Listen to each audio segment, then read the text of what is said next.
ወይ ጣጣ ዛሬ ጋሽዬ ምንድን ነው ያሉት ለሀይሚ? ብሩኬ ልጅ ቢኖረው ምንም ማለት አይደለም፣ አንዴ ተፈጥሯል መቀበል አለብሽ እያሏት ነው ሀይሚን። ሀይሚም እንግዲህ ልጅ ቢኖረውም ችግር የለውም ግን እኔ ግን አልቀበለውም አይነት የሚል መልስ ነው የሰጠችው። እና እኔ ጋሽዬ ለምን እስከዚህ ድረስ ለብሩኬ መስዋዕት እንደሚከፍሉለት ባላቅም ማለት እና ሁለታችሁ ደግሞ መለያየት የለባችሁም ሲሉ ሰምቻለሁ። ማለት ግድ እንደዚህ አይነት ከባባድ ሁኔታዎች ሲመጡ እንዴት ነው መለያየት የለባችሁም ሊሉ የቻሉት? ከምን አንገል ነው? በእውነት እኔ ግራ። ሰላም ተወዳጆቼ እንዴት ናችሁ? እኔም በያላችሁበት ሁሉ ሰላም ዛሬ ፍስት ይበላችሁ ምርጦቼ። ቻናል ሰብስክራይብ፣ ላይክ፣ ሼር እያደረጋችሁ ቀናነታችሁ አይለይ ማለት ነው። እንደምታዩ ከሰሞኑ ቻናሌ በጣም ወርዷል። ሲጀመር ወርዷል በቀን ብዬ ልንገራችሁ፣ ለእናንተ ግልጽ ነው የሚታይ ነገር ነው። እና እባካችሁን ቻናል ሰብስክራይብ፣ ላይክ፣ ሼር እያደረጋችሁ ላይክ ብታደርጉ ሞር ደግሞ ቪዲዮ ቫይራል እንዲወጣ ያደርግልኛል ማለት ነው፣ በቅንነት ማለት ነው።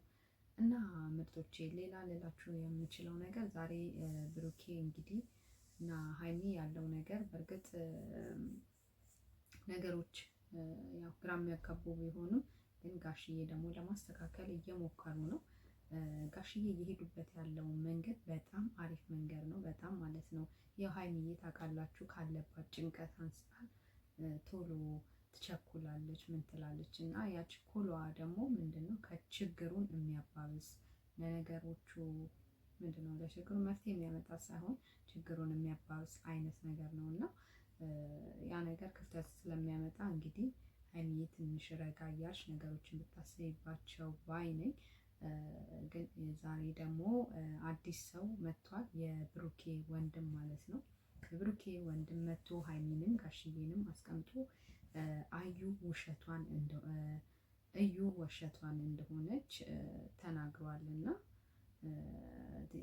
ማለት ይህ ማለት ውሸቷን ስል ማለት ከብሩኬ ጋር ምንም አይነት ነገር እንዳልተፈጠረ ልጁም የእሱ እንዳልሆነ አዲስ ነገር ነው የተናገረው፣ አዲስ ነገር ማለት ነው። ይህ ማለት እሷ መድኃኒት እንዳጠጣችው መድኃኒት ለብሩኬ ሰጥታው ራሱን እንዳያውቅ እንዳደረገችው እና ከዛ በኋላ ነገሮችን ውስብስብ አድርጋ እሱ እንዳደረገ አድርጋ ነው የተናገረች ያለችው ብሎ የብሩኬ ወንድም መጥቶ ተናግሯል ማለት ነው። ይህንንም መልእክት የሰጠኝ የራሷ የእዩ ጓደኛ ናት እና ይቺ ልጅ እየዋሸችን ነው ብሎ ለሀይሚ ነግሯታል። መጀመሪያ አስቀድሞ ደውሎ ሀይሚ ደግሞ ጋሽዬን ጠርታ ያለውን ነገር ተናግራለች ማለት ነው። እና ይህ ነገር እኔም እንደዚህ አይነት ነገሮች ይፈጠራሉ። ግን እዩ ማለት ነው ማለት ቀጣይ ላይ ምን ይገጥመኛል ብላ ነው በዚህ ደረጃ አሁን ልትዋሽ የምትችለው? ማለት ይሄ በዲኤንኤ ነው ተመርምሮ የሚታወቅ ነገር ነው። የማይታወቅ ነገር ቢሆን እኮ እሺ ዋሽታ ነው ሊባል ይችላል። ግን ይሄ የሚታወቅ ነገር ሆኖ እንዴት ልዋሽ ትችላለች? እኔ እያጠራጠረኝ ነው። የብሩኬ ልጅ ሳይሆን አይቀርም ይሄ ነገር። ወገን ምን ትላላችሁ? በእውነት ማለት ይቺ ልጅ የቀራት ልትወልድ 3 ወር ነው አይደል የቀራት? በዛ 3 ወር ውስጥ ደግሞ ይህ ልጅ ሲወለድ በዲኤንኤ ልታውቀው ይችላል። ስለዚህ እርግጠኛ ካልሆነች በጋሽዬ ፊት የሁሉ ጊዜ መስዋዕት እያደረገች በዚህ ደረጃ እንዴት ልታወራ ትችላለች የሚል ሀሳብ በውስጤ እየተመላለሰ ነው ያለው። ምርጦችዬ ተጠራጥሬያለሁ ብሩኬ አድርጎታል ብዬ እና እሷ ደግሞ እኔ መድኃኒት ለብሩኬም አልሰጠሁትም፣ ምንም ያደረኩት ነገር የለም። ራሱ ሆን ብሎ ጠርቶኝ መጣ። በቃ የሚያደርገውን ብሩኬ አደረገ። በዛ ጊዜ የተፈጠረ ክፍተት ነው፣ በዛ ጊዜ የተፈጠረ ጽንስ ነው እያለች ነው ያለችው። መድኃኒት አልሰጠውም እያለች ለጋሽዬም በዚህ መልኩ እየተናገረች ነው ያለችው። ግን እነ ሀይሚ ደግሞ አልተዋጠላቸውም ወይም ደስተኛ አልሆኑም ማለት ነው እሷ በምትናገራቸው ነገሮች። ጋሽዬ ግን ኃላፊነት ወስጄ ይሄንን በጽሞና አየዋለሁ፣ ነገሮችን አይቼ እኔ እርምጃ ወስዳለሁ ብለዋል። እንግዲህ ይህን ምን አይነት እርምጃ እንደሚወስዱ ባናቅም ግን እሳቸው ግን የሄዱበት መንገድ ጥሩ ነው ባይ ነኝ። ግን እሳቸው ላይም ተጽዕኖ ያመጣል ማለት በሀይሚ በኩል እኔ ፈራውኝ ማለት በልጃቸው በኩል በሀይሚ ላይ እሳቸው ልጅቷን አምነው እዩን አምነው ማለት ነው ተዋት። እኔ በእሷ ላይም ያለውን ነገር አምኜ የምትቀበለውን ነገር አምኜ ያለውን ነገር እከታተላለሁ ሲሉ እና ሀይሚና የብሩኬ ወንድም ግን ይህንን አልተቀበሉትም። ሀይሚም ይህንን ነገር እኔ አልቀበልም በራሴ መንገድ እሄዳለሁ ነው ያለችው። የጋሽዬን ሀሳብ እዩ ላይ ያላቸውን ሀሳብ አልተቀበለችም ማለት ነው። ግን ይሄ ነገር አሁን ጋሽዬ ይሄን ነገር ተቀብለው እዩን እየተከታተሏት እያለ የሆነ አይነት ክፍተት ቢፈጠር ጋሽዬና ሀይሚ እንዳይጣሉ ፈርተው ማለት ነው። ያለው ነገር ትንሽ እያስፈራኝ ነው ያለው።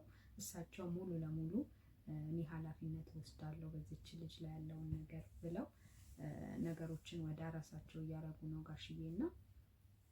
በእርግጥ የመጡበት እየሄዱበት ያለው ነገር ትልቅ ነገር ቢሆንም ግን እስከዚህ ድረስ በእሷ ላይ በአዩ ላይ ተስፋ ጥለው ማመናቸው ትንሽ ለእኔ ከብዶኛል በእውነት ነው የምላቸው።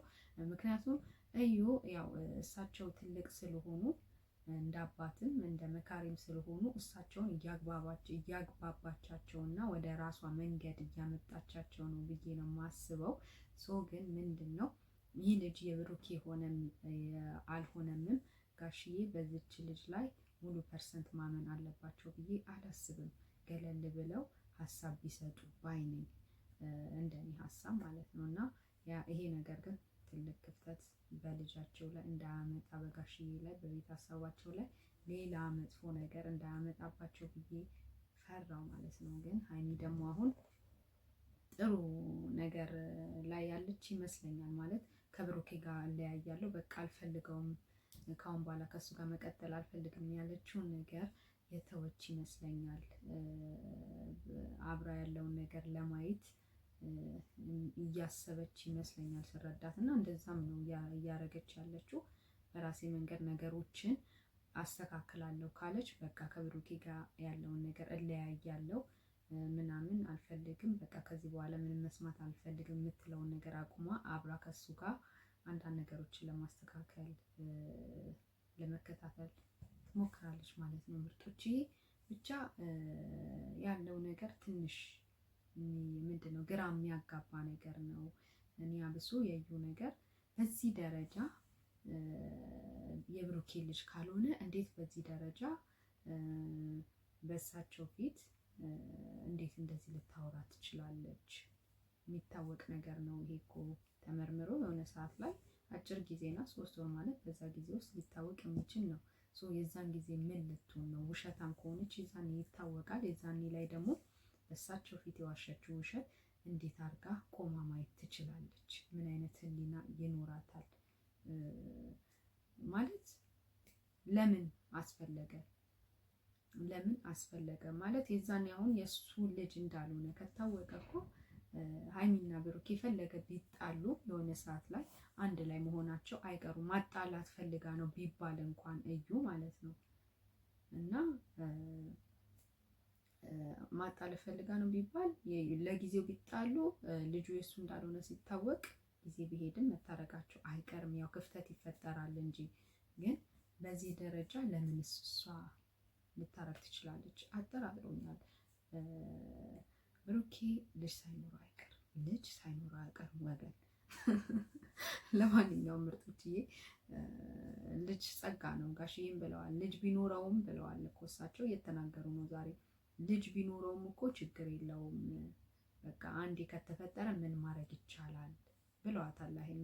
ሀይሚ ግን ይህን መቀበል በጣም ከብዷታል።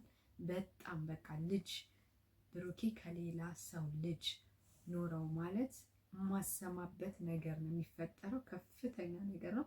አብረው ትኖራለች የሚቀጥልም ላይፍ ይኖራል ብዬ አላስብም። ስረዳት ዛሬ እንደዛ ሲሏት እንኳንም መልካም ነው ልጅ መኖሩ፣ ግን ደግሞ መውለዱን እኔ አልቀበልም፣ በቃ አላምንም፣ ከኔ ሌላ የሚል ሀሳብ ነው ያላት እና ሀይሚ ከሌላ ሰው ልጅ ኖሮት ብሩኬን የምትቀበለው አይመስለኝም። ጋሽዬ ግን ግራ ተጋብተው ምናልባት ሊሆን ይችላል ልጅ የእሱ ልጅ ሊሆን ይችላል ብለው ስለሚያስቡ ብሩኬና ሀይሚ እንዲለያዩ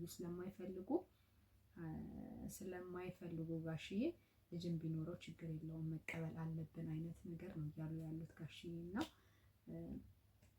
በጣም እኔ ምንድን ነው አማች ነው የሚባለው ለብሩኬ አማች ምንድን ነው የሚባለው ጋሽዬ ለብሩኬ ምንድን ነው እንደዛ ሆነው ለሱ በዚህ ደረጃ ማሰባቸው እንዴት እንደሚወዱት ለሱ ኃላፊነት ለሱ ሴት ልጃቸው ለሱ ሰጥተው ገና እንግዲህ እነዚህ ልጆች አልተጋቡም ምናምን ነገር ሽማግሌ ምናምን አልተላከም ዝም ብሎ ቤተሰብ ያውቃል ግን በዚህ ደረጃ አምነው መስጠታቸው ራሱ በጣም የሚገርሙ አባት ናቸው እና ጋሽዬ እድሜና ጤና ይስጥልን እላለሁ። ተወዳጆች ቻናል ሰብስክራይብ፣ ላይክ፣ ሼር እያደረጋችሁ በቀናነት አስቡ ማለት ነው።